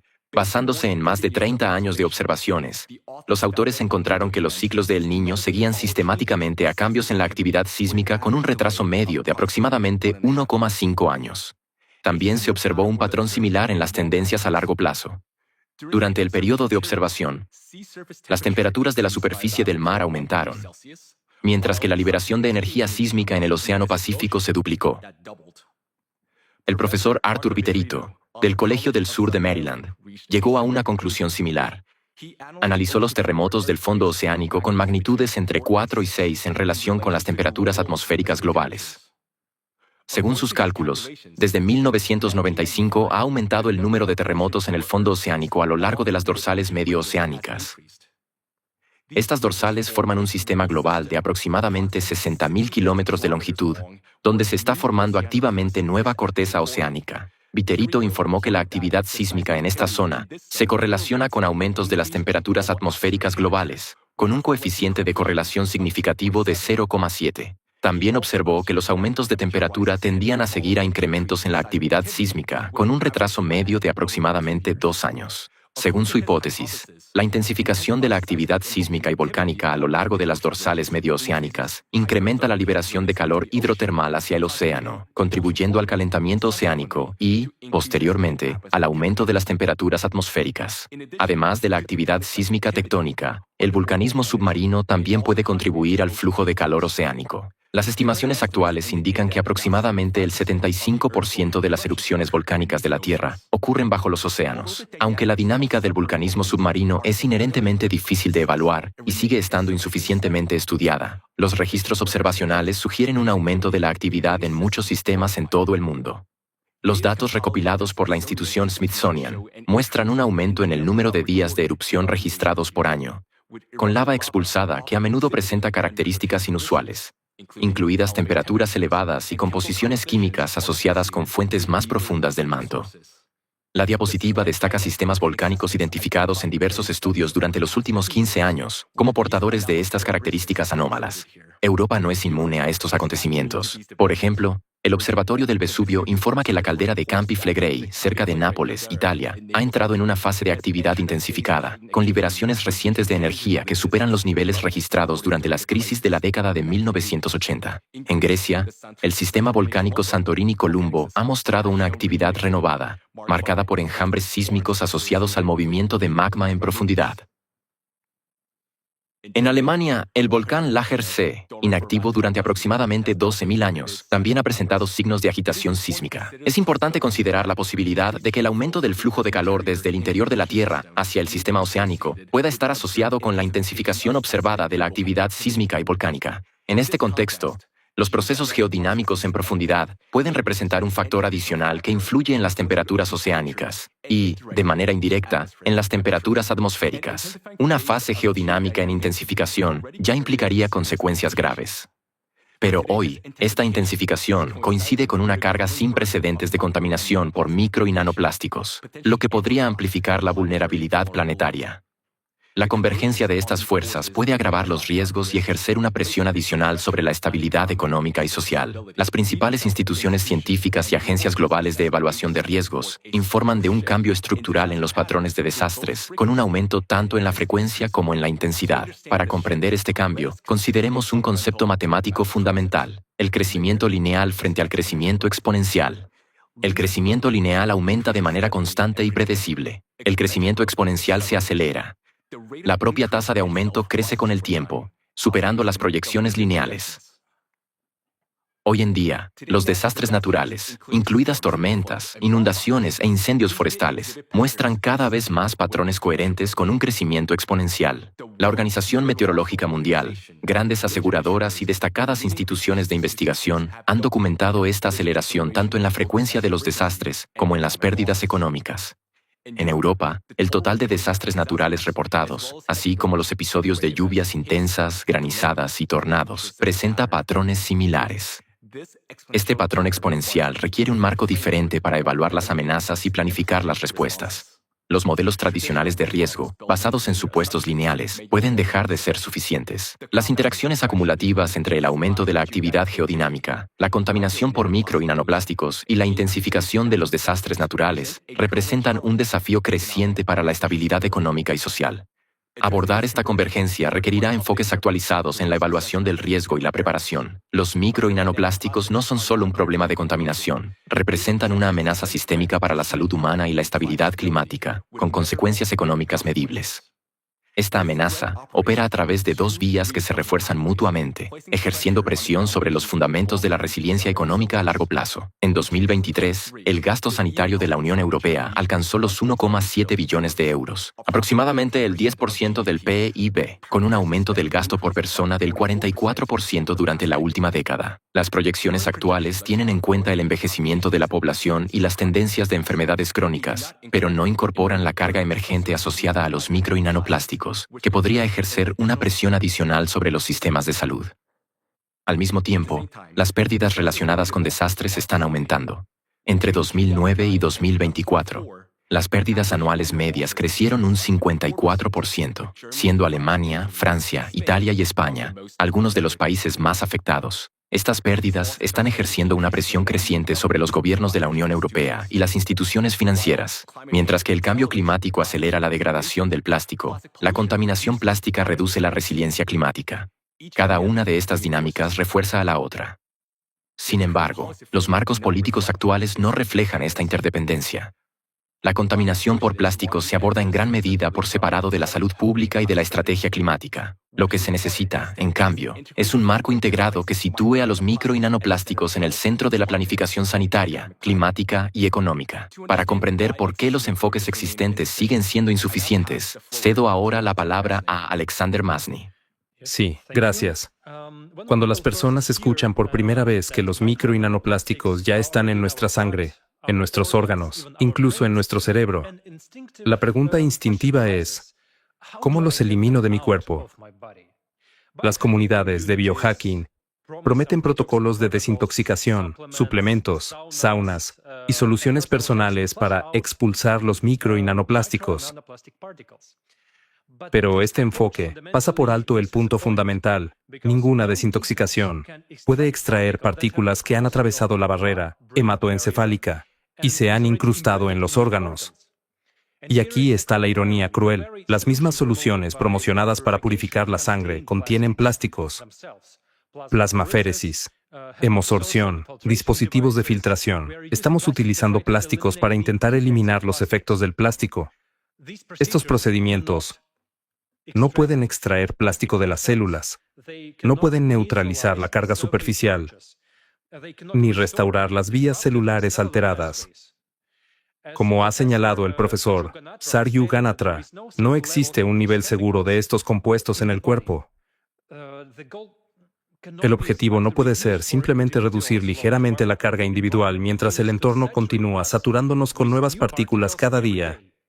Para entender por qué fallan las soluciones actuales, debemos observar todo el ciclo de vida del plástico. Alguien podría decir, reduzcamos la producción y el uso de plástico. Incluso prohibamos su producción. Esto es imposible ahora. Los plásticos están profundamente integrados en la vida moderna. Basta examinar lo que colapsaría: dispositivos médicos, cadenas de suministro alimentario, electrónica, construcción, nuestras infraestructuras. Una prohibición total simplemente no es viable en un futuro previsible. Además, resulta económicamente desventajosa, tanto a nivel de países individuales como de la economía internacional. Recurrimos al reciclaje como la supuesta solución. Pero aquí está la paradoja. El reciclaje genera más micro y nanoplásticos.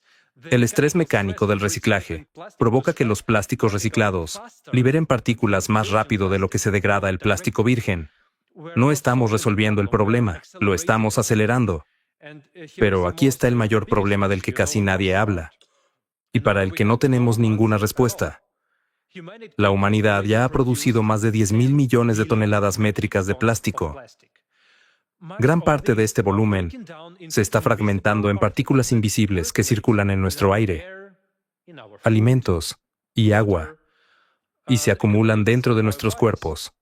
Cientos de millones de toneladas seguirán fragmentándose durante siglos, incluso si mañana detuviéramos la producción. Solo el océano mundial contiene 200 millones de toneladas de residuos plásticos. Las tasas actuales de extracción, mediante iniciativas de limpieza oceánica, son de unas 20.000 toneladas al año. Eso es menos del 0,01%. A este ritmo, la limpieza completa del océano llevaría 10.000 años, suponiendo que hoy mismo se detuviera toda nueva contaminación, lo cual no es posible. Así, el problema se agrava de forma exponencial, detengamos o no la producción. El mayor peligro no son los plásticos que aún no hemos fabricado o reciclado. Son los micro y nanoplásticos con los que ya convivimos. No podemos limpiarlos. No podemos filtrarlos. No podemos resolver el problema únicamente mediante el reciclaje. La solución, por lo tanto, no es eliminar los plásticos, sino garantizar que ya no amenacen la vida. Entonces, ¿qué podemos hacer? Permítanme reiterar que el riesgo asociado a los micro y nanoplásticos surge de varios factores convergentes, incluidos sus aditivos químicos, su tamaño y forma, su carga superficial y su resistencia a la degradación.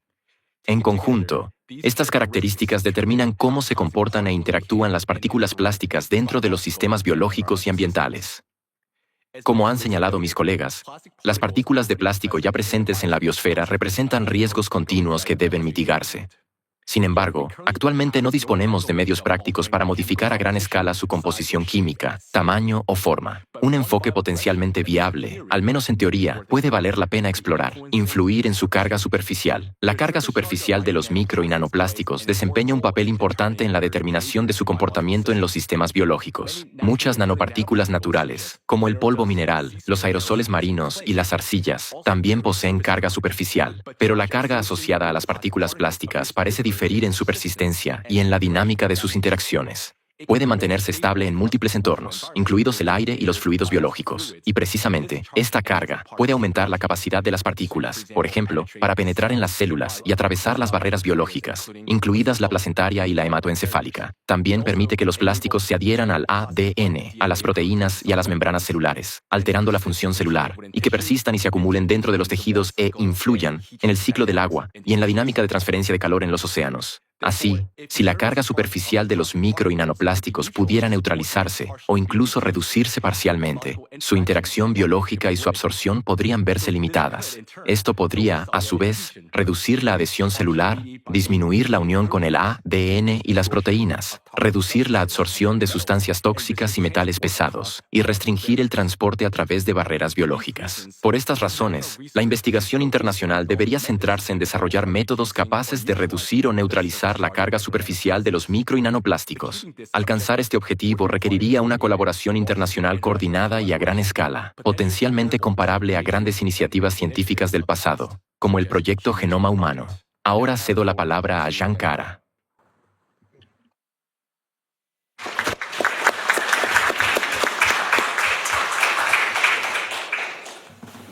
Gracias. Distinguidos invitados, estimados colegas y miembros del Parlamento, acaban de escuchar acerca de los problemas que los nanoplásticos causan a los ecosistemas, la salud humana y el clima.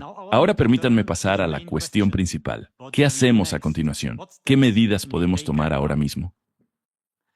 En primer lugar, carecemos de estándares europeos unificados para el monitoreo de partículas menores a 10 micras. Cada grupo de investigación utiliza sus propios métodos y sus propios criterios de clasificación. Por lo tanto, no podemos comparar datos de diferentes estudios ni de distintos países. No podemos crear una imagen integral de la distribución de nanoplásticos en Europa. Imaginen si cada país midiera la temperatura utilizando su propia escala. Estos estándares deben desarrollarse. También carecemos de protocolos estandarizados para estudiar los impactos en la salud. No existe una metodología unificada para evaluar los efectos de los nanoplásticos en el cuerpo humano. Algunos científicos estudian los efectos en el hígado, otros en los pulmones y otros en el cerebro, pero todos utilizan enfoques diferentes. Sin protocolos unificados, no podemos obtener resultados fiables y reproducibles que permitan tomar decisiones informadas. En tercer lugar, carecemos de estudios integrales que evalúen y comparen el impacto de los nanoplásticos desde todos los ángulos. Aquí me gustaría destacar el tema de investigación de Horizon Europe, publicado el año pasado, sobre el avance del conocimiento acerca de los impactos de los micro y nanoplásticos en la salud humana, como un buen paso en esta dirección. Y en cuarto lugar, no existen requisitos para incluir los nanoplásticos en la investigación climática. Los modelos científicos del clima aún no tienen en cuenta este factor. Estudiamos la influencia del CO2, el metano y los aerosoles, pero ignoramos los nanoplásticos, que pueden afectar significativamente los procesos climáticos. Esto representa una brecha seria en nuestra metodología científica. Por lo tanto, consideramos necesario adaptar los modelos climáticos para que tengan en cuenta adecuadamente la contaminación por nanoplásticos. También es importante aumentar la conciencia pública sobre el tema de la contaminación por los micro y nanoplásticos. Los estudios sobre los impactos de los micro y nanoplásticos en la salud se debaten cada vez más en las redes sociales. Según la encuesta Eurobarómetro de 2020, la protección del medio ambiente es importante para el 94% de los europeos y el 88% de ellos está preocupado por los efectos de los microplásticos. Creo que cuidar de nuestros ciudadanos es una prioridad común, dado el nivel particularmente alto de contaminación por microplásticos en el Mediterráneo, 7 veces por encima de la media global. Es importante actuar de manera proactiva. Por último, permítanme subrayar, la contaminación por nanoplásticos es un problema global y Europa no puede resolverlo sola. En primer lugar, porque el plástico liberado en el medio ambiente en una parte del mundo se degrada en micro y nanoplásticos que luego se dispersan rápidamente por todo el planeta. En segundo lugar, porque el tiempo es limitado y los desafíos que tenemos por delante son enormes. Como ciudadano de Europa, me gustaría ver a nuestra Europa hacer una contribución significativa a la solución del problema de los micro y nanoplásticos. Tal vez los representantes europeos podrían proponer un protocolo de la ONU sobre la contaminación por micro y nanoplásticos en la próxima cumbre climática. O podrían iniciar la creación de una coalición internacional de investigación con participación europea. En conclusión, me gustaría enfatizar, según nuestras estimaciones, la ventana de oportunidad para lograr avances sustanciales es de varios años, no de décadas. Por lo tanto, actuar a tiempo es especialmente importante. Creo sinceramente que contamos con todas las capacidades para afrontar este desafío del siglo XXI.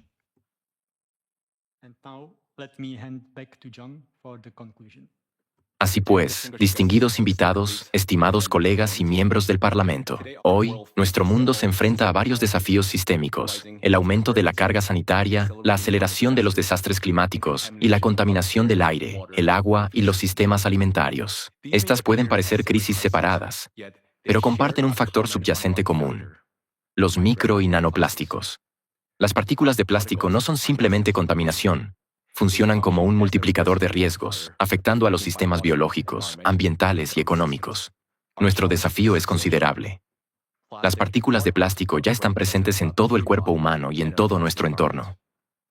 Abordarlo exigirá una innovación científica y tecnológica transformadora. En nombre del Centro Global de Investigación ALLATRA, me gustaría expresar mi más sincero agradecimiento al señor Ondřej Knotek por su liderazgo en la organización del evento de hoy y por llevar la cuestión de los micro y nanoplásticos a una atención pública e institucional más amplia. Asimismo, muchas gracias al pastor Mark Burns por incluir este importante tema en la agenda de su iniciativa global, Diplomáticos Espirituales, y por ayudar a llevar esta conversación a comunidades en todo el mundo.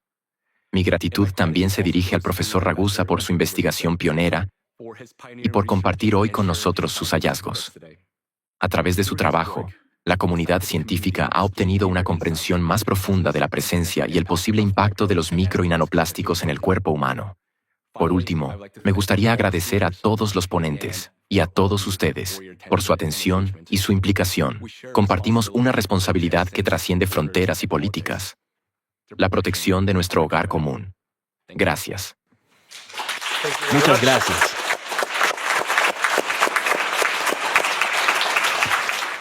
Muchas gracias por todas sus contribuciones profesionales. Y ahora es el momento de posibles preguntas del público. Estoy mirando a la sala. ¿Hay alguna pregunta o comentario para nuestros distinguidos ponentes, distinguidos invitados? Me gustaría hacer una pregunta al señor Ragusa. Él ha mencionado que la cantidad de nanoplásticos en la placenta ha aumentado a lo largo de las décadas. ¿Tiene algunos datos al respecto? Sí. Hay al menos 3 estudios internacionales que muestran que la cantidad de micro y nanoplásticos dentro de la placenta ha ido aumentando gradualmente con los años. Y el incremento ha sido especialmente notable durante los últimos 10 años. Esto se debe a la cantidad de plástico que nosotros, para ponerlo en perspectiva, el 90% de todo el plástico producido termina finalmente en el medio ambiente. Algunos países son más responsables que otros. Italia, por ejemplo, es muy responsable porque recicla el 12% de su plástico. Pero hay países del sudeste asiático, por ejemplo, que no reciclan absolutamente nada. Así, todo el plástico producido termina en el medio ambiente. Y, como hemos mostrado anteriormente, el entorno externo, es decir, los mares y océanos, está estrechamente conectado con nuestro entorno biológico interno, específicamente con la placenta y el líquido amniótico. Dado que estamos vertiendo constantemente plástico en el medio ambiente y su cantidad aumenta año tras año, es evidente, tanto desde el punto de vista científico como práctico, que la cantidad de plástico en nuestros niños y en nuestros fetos, incluso antes de nacer, está aumentando de manera constante e imparable. Gracias. Muchas gracias por la respuesta, profesor Ragusa. ¿Y alguna posible pregunta? Ah, sí. La señora de allí, por favor, adelante. Buenas tardes y muchas gracias por este excelente panel que tenemos hoy aquí, abordando temas tan importantes sobre los nanoplásticos. Soy Anila Preti, periodista de Albania. En realidad, Albania todavía no es miembro de los países europeos, pero geográficamente estamos en Europa. Así que, como saben, Albania tiene una larga costa a lo largo de los mares Adriático y Jónico. Basándose en su experiencia y en los estudios que han realizado sobre el impacto de los nanoplásticos y la gestión de los residuos plásticos, ¿cuáles son los pasos mínimos que países pequeños como Albania deberían dar para poder vigilar y gestionar eficazmente el riesgo en sus aguas? Y la otra pregunta es, ¿cómo pueden integrarse estas medidas en una legislación nacional efectiva, teniendo en cuenta las lagunas normativas actuales que tenemos en nuestro país? Muchas gracias. ¿Y quién está interesado ahora en responder a esa pregunta? Comenzaré con algunos puntos. Saben, de hecho, para un país pequeño como Albania, con su única posición geográfica entre los mares Adriático y Jónico, el problema de los micro y nanoplásticos es particularmente agudo. Y en relación con su pregunta sobre las medidas mínimas, me gustaría empezar con el contexto del debate que hemos tenido hoy. Necesitamos desarrollar estándares europeos, unificados, para el monitoreo de partículas de plástico, menores a 10 micras. Eso ya sería un paso correcto. En esta conferencia lo hemos debatido y hemos demostrado que es muy importante hacerlo conjuntamente con todos los países. ¿Cómo puede integrarse esto en una estrategia nacional? En nuestra opinión, un paso mínimo pero eficaz que se puede hacer de inmediato es crear condiciones de apoyo para los científicos que se dedican a la investigación sobre micro y nanoplásticos. Los recursos podrían dirigirse hacia un grupo de investigación centrado en identificar métodos viables y desarrollar soluciones para neutralizar la carga superficial de los nanoplásticos. Y vemos esto como una inversión en el futuro de los niños.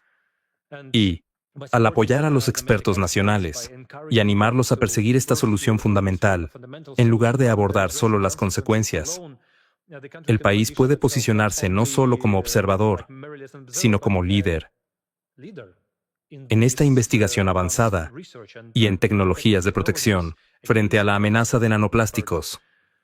Así que espero haber respondido. Sí, solo añadiré que otra cosa que todos pueden hacer es aumentar la concienciación. Quiero decir, incluso como persona común, muchas personas, quizá no muchas, pero algunas no son conscientes de este problema invisible. Los micro y nanoplásticos están en todas partes, pero no los vemos. Por eso la gente piensa, en realidad no es un problema. Pero sí lo es. ¿Han visto los datos? ¿Han escuchado de lo que hemos hablado? Y es invisible. Pero hagámoslo visible. Y pueden hacerlo simplemente hablando con sus familias en la mesa durante la cena. O usted, por ejemplo, forma parte de los medios de comunicación. Así que hagamos lo que podamos, lo mejor que esté a nuestro alcance, porque cuando hay un gran ruido que proviene de la gente común, eso puede ayudar a aumentar la concienciación y acercarnos a la solución. Muchas veces las cosas no vienen de arriba hacia abajo. A veces tienen que venir de abajo hacia arriba. Y esto es algo que podemos hacer como individuos. Eso es lo que quería añadir. Muchas gracias. Estoy buscando si hay alguna otra pregunta. La señora de la última fila fue la primera. Bien, sí, usted. Muchas gracias. Gracias por el debate realmente interesante. Tenía mucha curiosidad, estaba pensando en algunas de las soluciones que se han mencionado y me preguntaba si el panel tiene alguna opinión sobre el futuro tratado global sobre los plásticos que se está negociando. Actualmente están en marcha las negociaciones para un tratado destinado a poner fin a la contaminación por plástico. Y, por ahora, los nanoplásticos no se mencionan en absoluto y los microplásticos apenas se mencionan. Así que me interesaría mucho conocer sus reflexiones sobre el papel que podría desempeñar un tratado para resolver algunos de los problemas que han presentado. Gracias. Bien, quizá intentaré responder. Claro, creo que el tratado es algo positivo porque al menos pondrá fin a la incorporación de nuevo plástico en el océano o en la biosfera. Pero también debo decir que, hasta donde sé, el tratado ya se está negociando desde hace 3 años y todavía no hemos llegado a un resultado. Así que espero que pronto pueda llegar a una buena conclusión. Pero supongamos que se aprueba y dejamos de añadir plástico al océano. Sin duda sería un buen paso. Sin embargo, como ya decía John y sobre todo Sasha, ya tenemos el problema de los 10.000 millones de toneladas de plástico que ya están ahí fuera. Y ese plástico se está descomponiendo y hay suficiente como para causarnos muchos problemas. En ese sentido, creo que este tratado en realidad no es suficiente y tendremos que encontrar otras soluciones sobre cómo abordar el plástico que ya existe. Y hasta ahora ni siquiera tenemos una comprensión científica de cómo hacerlo. Así que supongo que, en cierto modo, algunos tratados son un poco prematuros en este momento. Pero tenemos que, mostrar la voluntad común para invertir de manera significativa en comprender e investigar este problema. Muchas gracias. La siguiente pregunta era de la señora con la camisa roja. Gracias. Muchas gracias por esta sesión tan informativa. He tomado nota de que antes han dicho que no existen niveles seguros de micro y nanoplásticos en nuestro organismo, pero la realidad es que no podemos escapar de ellos, como también han señalado. Y ustedes destacaron que a veces la acción surge desde abajo hacia arriba. Así que me pregunto si, por así decirlo, la presión desde abajo es lo suficientemente fuerte Si conseguimos lograr más acciones desde arriba mediante legislación y normas, estableciendo niveles mínimos seguros, ¿prevén que en el futuro se puedan desarrollar algún tipo de rango seguro o límite seguro para los distintos tipos de polímeros? Tal vez pueda iniciar la respuesta a esta pregunta. Como he señalado al principio, el problema aquí es que no se ve el problema, ¿verdad? No es físicamente visible. Y además, al tratarse de una agenda multidisciplinaria, toca, como he dicho al inicio, las llamadas Biblias políticas dogmáticas. Hay muchos políticos en el mundo, pero también aquí, en este edificio, en esta burbuja de Bruselas, que han invertido mucho capital político en afirmar que, por ejemplo, el cambio climático está causado únicamente por la quema de combustibles fósiles. Punto. ¿De acuerdo? Y si ahora usted llega ante ellos con la teoría de que existen nanoplásticos y microplásticos que sí pueden dañar la salud, pero que nadie ve por ahora. Por supuesto, los estudios existen, pero todavía no es un problema tan visible. Al mismo tiempo, esto destruye esas Biblias. Intentan resistirse porque, básicamente, significaría admitir que durante al menos 1 o 2 décadas no dijeron toda la verdad a su electorado. Y lo que intentan hacer esos políticos progresistas, por lo general, es simplemente mantener a su electorado. Y no pueden admitir la necesidad de cambios. Vengo del mundo empresarial. Para mí todo es sencillo. Si tenemos una estrategia de empresa y el tiempo demuestra que necesita mejoras, simplemente la revisamos y la mejoramos. Pero para algunas corrientes políticas o partidos políticos, si han seguido una determinada dirección, cambiarla se percibe como una pérdida para ellos. En lugar de convertirlo en una oportunidad, simplemente tienen miedo de hacerlo. Por eso, para concluir mi respuesta, temo que debe haber mucha más presión desde abajo hacia arriba para convencer a los políticos de los distintos partidos. Porque en la Unión Europea, lamentablemente, no tenemos un sistema mayoritario. Tienen 5, 6, 7 u 8 grupos políticos. Y hay que encontrar una mayoría entre todos ellos, ¿entienden? Al otro lado del Atlántico, quizá a veces es un poco más fácil, Pastor Burns. Allí, básicamente, tienen 2 partidos y se van alternando.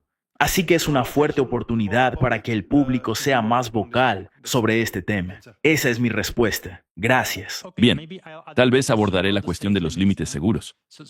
Aquí es importante entender primero una cosa. Con los plásticos no se trata tanto de una exposición aguda puntual. Es decir, la cantidad de plástico que usted está inhalando en este momento no es tan grande.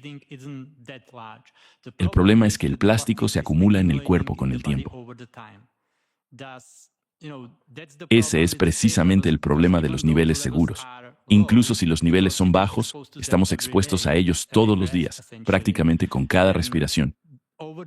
Y con los años se van acumulando y finalmente empiezan a causar problemas. Ese es el principal problema a la hora de definir niveles seguros. En este momento, por supuesto, podríamos definir niveles tan bajos que, si consideramos la acumulación a lo largo de toda la vida, podríamos decir que sería algo despreciable. Pero soy de la opinión, aunque no dispongo de datos concretos al respecto, de que esos niveles resultarían tan bajos que, en cualquier caso, sería prácticamente imposible alcanzarlos. Así que no creo que actualmente, al menos con el conocimiento científico que tenemos hoy sobre este tema, existan niveles seguros. Sí, lamento decirlo, pero eso es lo que sabemos hasta ahora. Sí, por favor, profesor. Una buena pregunta es, ¿por qué, si el plástico es tan peligroso para nosotros, vivimos tanto tiempo e incluso vivimos más que nuestros padres, etcétera? ¿Por qué? Porque los plásticos no le matan ni nos matan. El plástico no mata. El plástico nos permite vivir más tiempo, pero con muchas enfermedades. El plástico es capaz de aumentar el número de enfermedades que tenemos, incluso en los bebés. Porque hoy en día los bebés tienen muchas enfermedades que antes simplemente no existían.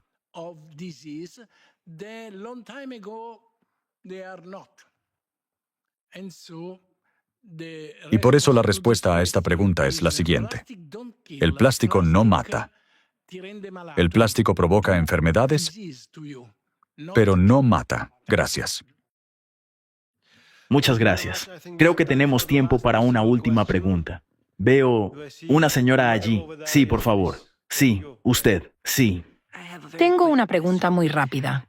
Como psicóloga, si decidiera realizar una investigación basada en su experiencia para encontrar o no una relación entre los nanoplásticos y los trastornos psicológicos en la salud mental pública, ¿qué variables sugerirían utilizar para esta investigación? Debo decir que vengo de Albania, así que allí la necesidad es muy grande y quería aprovechar esta oportunidad para obtener una buena respuesta. Le recomendaría encarecidamente que se familiarice sobre el informe que he mencionado, la base de esta conferencia. En ese informe en particular puede encontrar más de 100 artículos revisados por pares y su análisis.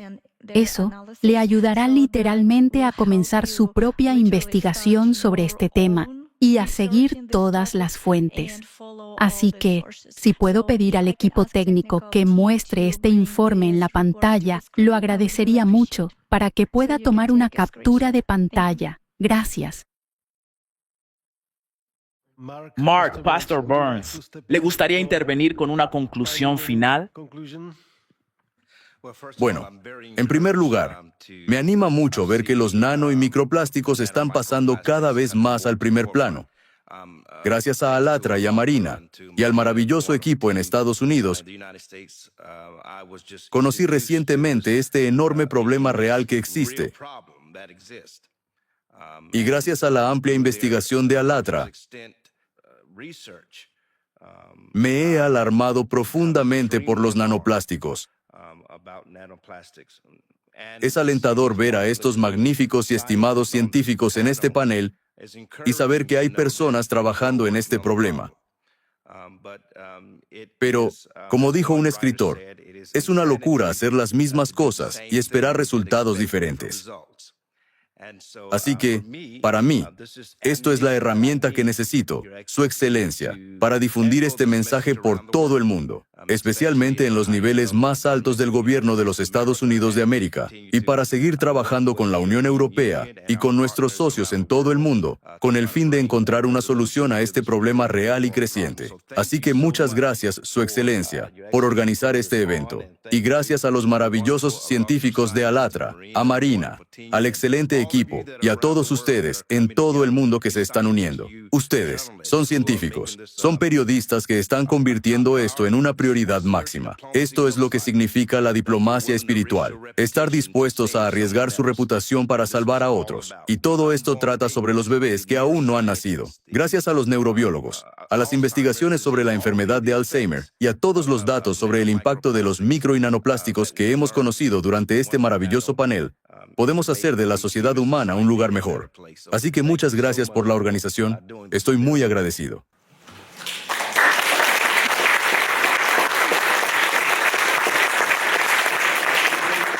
Muchas gracias. También me gustaría agradecer, en primer lugar, a todos los ponentes invitados por sus contribuciones, realmente valiosas.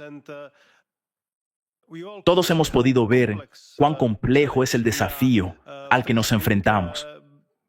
Es un desafío global, es un fenómeno nuevo, un nuevo elemento que, básicamente, el mundo aún no está acostumbrado a considerar en su gestión de riesgos.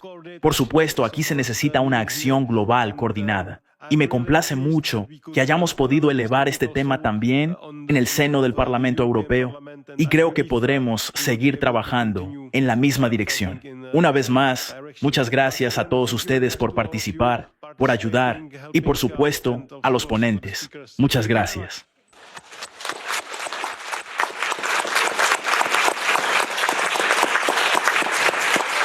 Y gracias también a los intérpretes. Gracias.